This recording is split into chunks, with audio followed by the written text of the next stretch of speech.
Hello मेरे प्यारे दोस्तों। मैं अपनी चैनल एस्ट्रोलीवस में आप सबका स्वागत करता हूं। आई होप आप सब ठीक मस्त और स्वस्थ होंगे। दोस्तों, मैं इस चैनल पर आपके लिए दिलचस्प कहानियाँ लाता रहता हूं।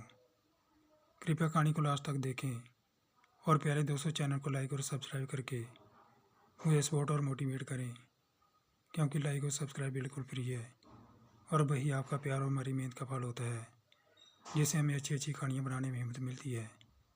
तो चलिए कहानी शुरू करते हैं। दोस्तों, शाम का वक्त था।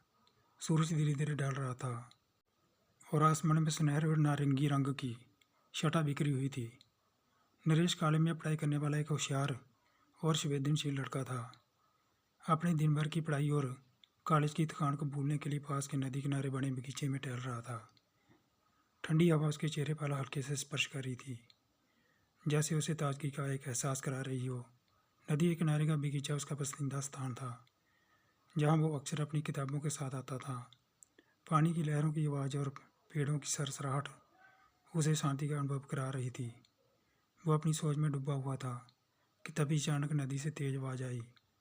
उसने मुड़कर देखा। नदी में बुलबुले उड़ते हुए देखे। उसकी नज़र उसकी ओर गई, जहाँ एक लड़की पानी में छटपटा रही थी।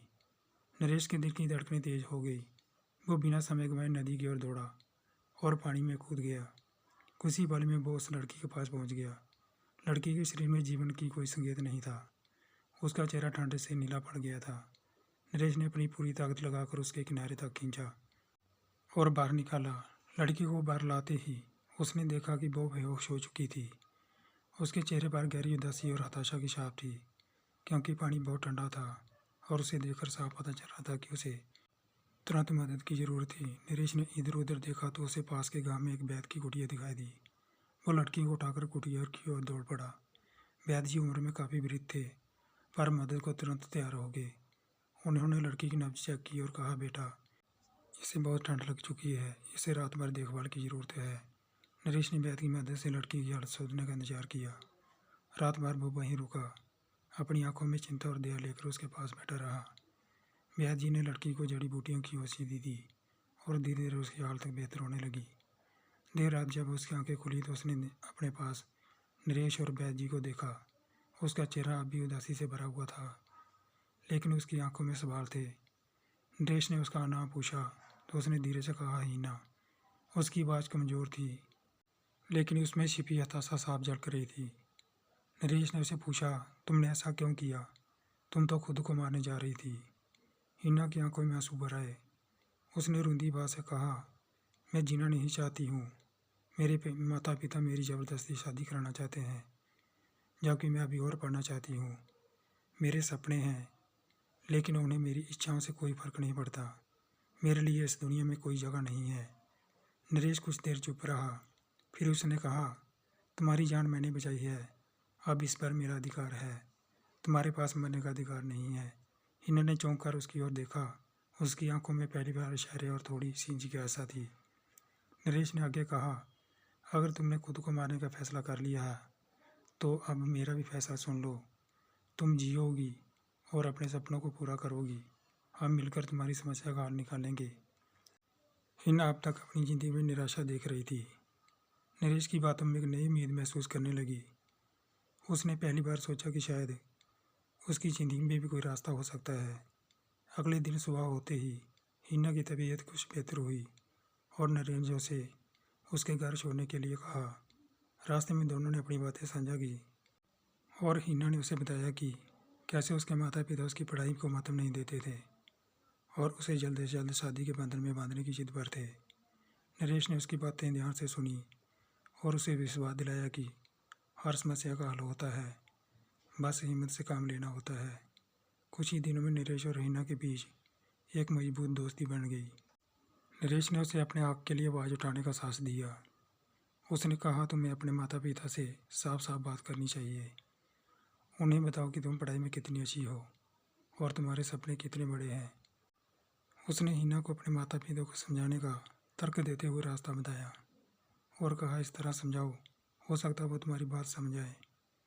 हिना ने नरेश के समर्थन से अपने माता पिता से बात की, लेकिन हिना के माता पिता को मनाना आसान नहीं था। जब उसने पहली बार अपनी पढ़ाई जारी रखने की बात की तो उसके माता पिता ने सख्ती से कहा, तुम्हारी शादी की उम्र हो गई है। हाँ, तुम्हारे लिए एक अच्छा लड़का देख रहे हैं। पढ़ाई का क्या फ़ायदा, अब तुम्हें घर गृहस्थी संभालनी चाहिए।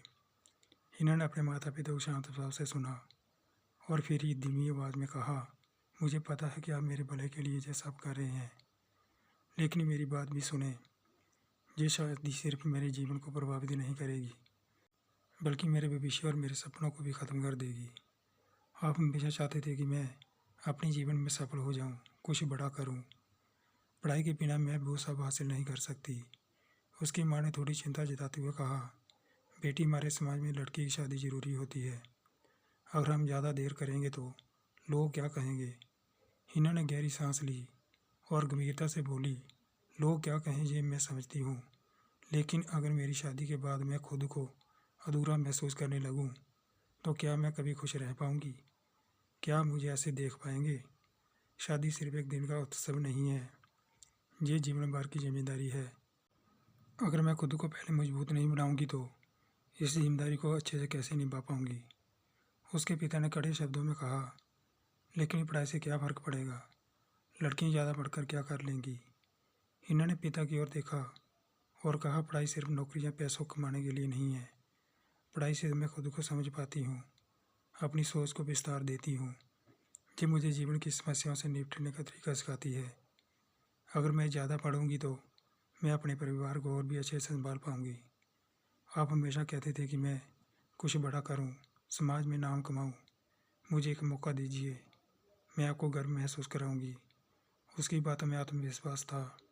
हिना ने कहा, अगर आप मुझे अभी शादी के बंधन में बांध देंगे तो मैं सिर्फ एक जिम्मेदार औरत बन जाऊंगी, लेकिन अगर आप मुझे पढ़ाई पूरी करने का मौका देंगे तो मैं आपकी शक्ति बनूंगी। मैं आपके नाम को ऊंचाई पर ले जाऊंगी। अगर मैं अपने सपने पूरे नहीं कर पाई तो मेरी शादी भी एक बोझ बन जाएगी, ना कि खुशी का कारण। उसकी माँ ने आंसू भरी आंखों से उसकी ओर देखा और कहा, समाज के लोग तुम्हारे बारे में क्या कहेंगे। हिना ने अपनी माँ का हाथ थामा और कहा, माँ, समाज हमेशा कुछ न कुछ कहता रहता है, लेकिन अगर हम अपने जीवन में संतुष्ट और खुश नहीं होंगे तो समाज की बातें भी हमें नहीं बचा पाएंगी। आप मेरे साथ खड़े हो जाइए, मैं आपको कभी निराश नहीं करूंगी। हिना के आत्मविश्वास और दृढ़ता ने उसके माता पिता को सोचने पर मजबूर कर दिया। उन्होंने पहली बार उसकी बातों को गहराई से सुना। उन्होंने देखा कि उनकी बेटी अब एक बच्ची नहीं रही, बल्कि एक समझदार और साहसी लड़की बन गई है, जो अपने भविष्य के लिए संघर्ष करने को तैयार है। हिना के पिता ने थोड़ी देर चुप रहने के बाद धीरे से कहा, अगर तुम्हारा सपना इतना बड़ा है तो हम तुम्हें इसे पूरा करने का मौका देंगे, लेकिन याद रखना, हम तुम्हारे साथ हैं और तुम्हें कभी निराश मत करना। हिना की आंखों में खुशी के आंसू आ गए। उसने अपने माता पिता के गले लगते हुए कहा, आपने मुझ पर विश्वास किया, यही मेरे लिए सबसे बड़ी ताकत है। मैं आपको कभी निराश नहीं करूंगी। इस तरह हिना ने अपने माता पिता को अपनी दृढ़ता, समझदारी और अपने सपनों की मता के साथ मना लिया। उसकी ये दलील उन्हें उसके भविष्य के प्रति आश्वस्त कर गई और उसके पढ़ाई जारी रखने के फैसले से सहमत हो गए। हिना और नरेश दोनों कॉलेज की पढ़ाई में एक दूसरे की मदद करने लगे। वो अक्सर साथ बैठकर पढ़ाई करते और अपने भविष्य के सपनों पर बात करते। हिना की मेहनत और लगन ने उसे कॉलेज में शीर्ष पर पहुंचा दिया। वो अब आत्मविश्वास से भरपूर थी और अपने सपनों को लेकर गंभीर थी। नरेश ने भी अच्छे अंक लेकर अपनी पढ़ाई पूरी की और दोनों ने मिलकर अपने अपने क्षेत्रों में बेहतरीन मुकाम हासिल किया। धीरे धीरे दोनों की दोस्ती गहरे प्रेम में बदलने लगी। नरेश के मन में हिना के लिए प्यार और सम्मान की भावना और बढ़ती गई। एक दिन शाम के समय जब वे उसी नदी के किनारे ठहर रहे थे जहां उनकी पहली मुलाकात हुई थी, नरेश ने हिना का हाथ थामा। उसकी आंखों में आज एक अलग चमक थी। नरेश ने मुस्कान के साथ कहा, हिना, जब से तुम मेरी ज़िंदगी में आई हो, हर पल खूबसूरत हो गया है। क्या तुम मेरे साथ इस सफ़र को हमेशा के लिए बिताना चाहोगी? क्या तुम मेरी ज़िंदगी का हिस्सा बनोगी? हिना की आंखों में खुशी के आंसू आ गए। उसने मुस्कुराते हुए कहा, तुमने सिर्फ मेरी जान नहीं बचाई, तुमने मुझे जीना सिखाया है। और हाँ, मैं भी तुम्हारे साथ इस जीवन को जीना चाहती हूँ। इस तरह हिना ने और नरेश ने न सिर्फ अपने सपनों को पूरा किया, बल्कि एक दूसरे के साथ जीवन भर साथ निभाने का वादा भी किया। उनके जीवन की ये नई सुबह उन्हें एक नई दिशा और नए सपनों के साथ आगे बढ़ने की प्रेरणा देती रही। दोस्तों, कहानी समाप्त होती है। प्यारे दोस्तों, कहानी कैसी लगी ज़रूर बताएं और चैनल को लाइक और सब्सक्राइब करके मुझे सपोर्ट और मोटिवेट करें, क्योंकि लाइक और सब्सक्राइब बिल्कुल फ्री है और यही हमारी मेहनत और आप सबका प्यार होता है, जिससे हमें अच्छी अच्छी कहानियाँ बनाने में हिम्मत मिलती है। मिलते हैं दूसरी कहानी के साथ। तब तक के लिए खुश रहिए, अपना और अपनों का ख्याल रखिए। अपना कीमती समय निकाल कर कहानी को लास्ट तक देखने के लिए बहुत बहुत धन्यवाद।